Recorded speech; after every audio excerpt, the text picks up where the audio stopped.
Assalamualaikum warahmatullahi wabarakatuh. Perkenalkan, nama saya Rania Amaliani. Saya dari Prodi Ilmu Komunikasi.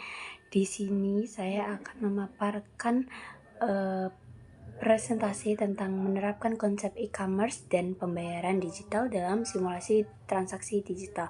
Nah, teman-teman pernah gak sih belanja di e-commerce terus habis itu pembayarannya itu pakai transaksi digital? Nah, hari ini kita mau bahas soal itu. Nah, ini ada tujuan pembelajaran kita pada video kali ini. Yang pertama, memahami konsep e-commerce dan pembayaran digital.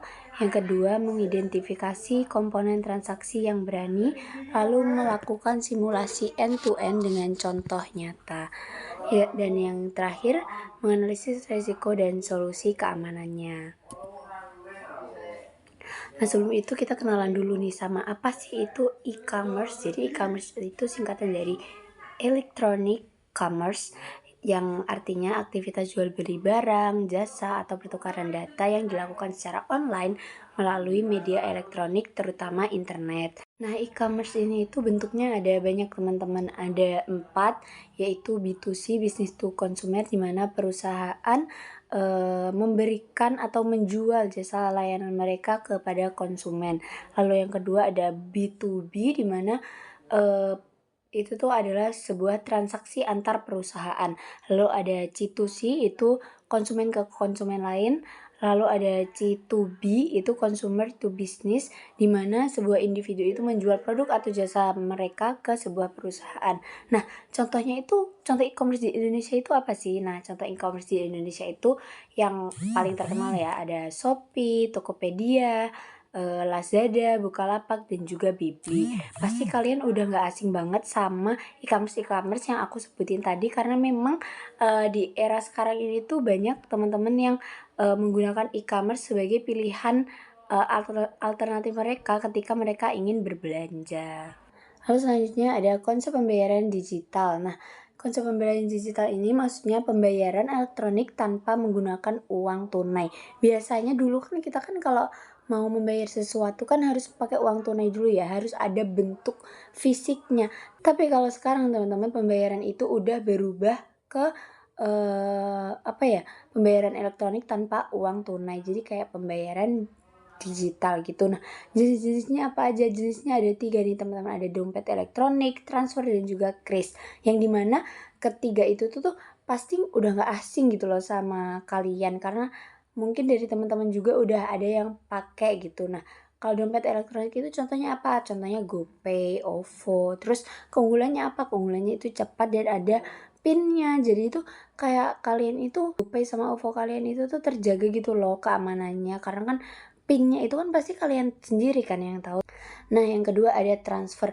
Nah, kalau transfer ini sendiri itu biasanya di aplikasi-aplikasi bank kayak BCA Mobile kayak gitu. Nah, terus keunggulannya apa? Keunggulannya yang pastinya aman, terus dapat dilacak. Kenapa dapat dilacak? Karena kayak BCA Mobile ini kan pasti ada sebuah instansi atau kantor tertentu yang menanganinya kan teman-teman. Jadi kalian itu kayak gak sembarangan bikin akun buat pembayaran gitu loh, tapi juga dipantau sama instansinya langsung, kayak bank yang kalian pilih langsung gitu.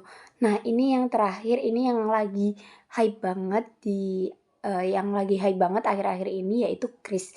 Kris itu sekarang udah bisa di semua bank teman-teman. Terus keunggulannya udah standar internasional. Nah, teman-teman tahu nggak sih bahwa tahun kemarin kris itu tuh udah diuji coba di Cina, terus kalau nggak salah Singapura sama Malaysia. Jadi kris ini tuh meskipun buatan Indonesia tapi standarnya udah internasional.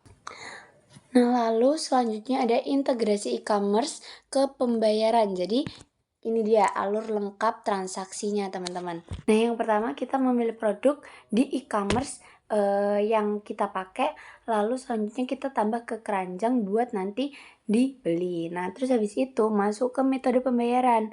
Metode pembayaran ini kita pilih nih metode pembayaran apa yang mau kita pilih, yang mau kita gunain. Nah, biasanya kan kalau COD itu biasanya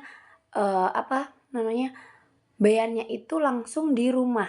Tapi kan ada yang kayak transfer bank, terus habis itu pakai kris, pakai ShopeePay itu bisa. Nah, itu termasuk pembayaran digital. Lalu yang ketiga ada verifikasi OTP atau PIN. Nah, biasanya kalau mau bayar itu, misal transfer, nah kita kan harus masukin PIN ATM kita dulu baru biar kita kan harus masukin PIN ATM kita dulu baru bisa nanti pembayaran kita itu terverifikasi sukses. Lalu yang terakhir ada konfirmasi pemesanan dan sampai ke pelacakan pengiriman. Jadi teman-teman di e-commerce itu sekarang udah canggih banget. Setelah kita pesan terus habis itu barang kita udah diverifikasi pemesanannya. Nah, jadi itu kita bisa ngelacak di mana sih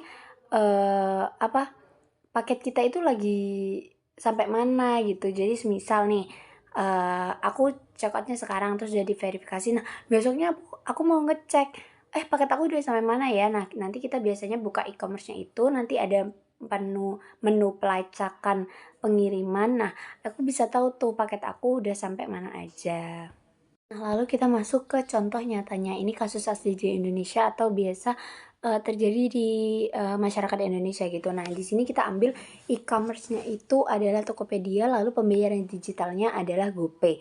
Nah, keunggulannya apa? Keunggulannya cepat teman-teman, kurang dari 1 menit. Karena kalian pernah nggak sih check out di Tokopedia terus cuma klik gitu aja udah belanja. Dimana kan kita kalau belanja offline kan harus siap-siap dulu, terus OTW ke tokonya dulu, belum lagi kalau semisal harus pilih-pilih di tokonya dulu, terus pembayarannya harus antri, itu kan lama banget ya. Nah, tapi kalau pakai e-commerce dan pembayaran digital ini, kita bisa belanja kurang dari 1 menit.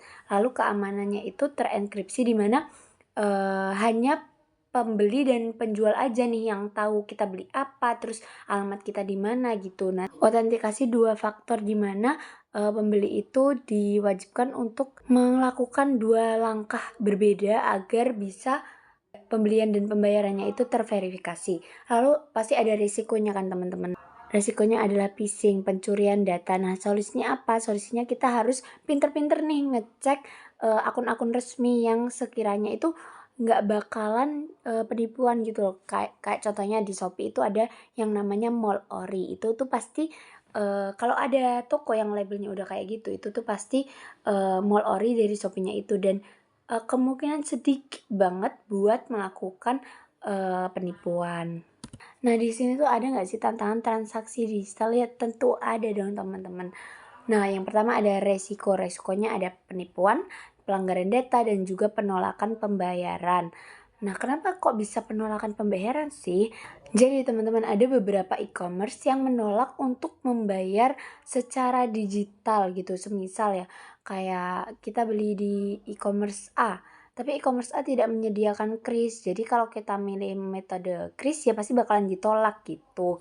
Nah, lalu solusinya apa? Nah, solusinya adalah SSL di mana kita harus pinter-pinter memilih e-commerce atau website commerce yang sekiranya itu keamanannya itu benar-benar aman gitu teman-teman dan terpercaya. Lalu ada gateway pembayaran di mana kalau untuk menangani penolakan pembayaran ya teman-teman, kita bisa memilih gateway pembayaran. Itu tuh ada e-commerce yang mid-range, bisa menerima semua metode pembelajaran, lalu yang pasti ada edukasi pengguna. Ternyata teman-teman, ada 70% konsumen di Indonesia ini pakai e-wallet atau pembayaran digital di tahun 2025 ini. Yang dimana itu tuh udah banyak banget loh teman-teman, melebihi dari 50%, yang artinya penduduk Indonesia itu sekarang lebih memilih cashless daripada untuk pembayaran menggunakan uang tunai.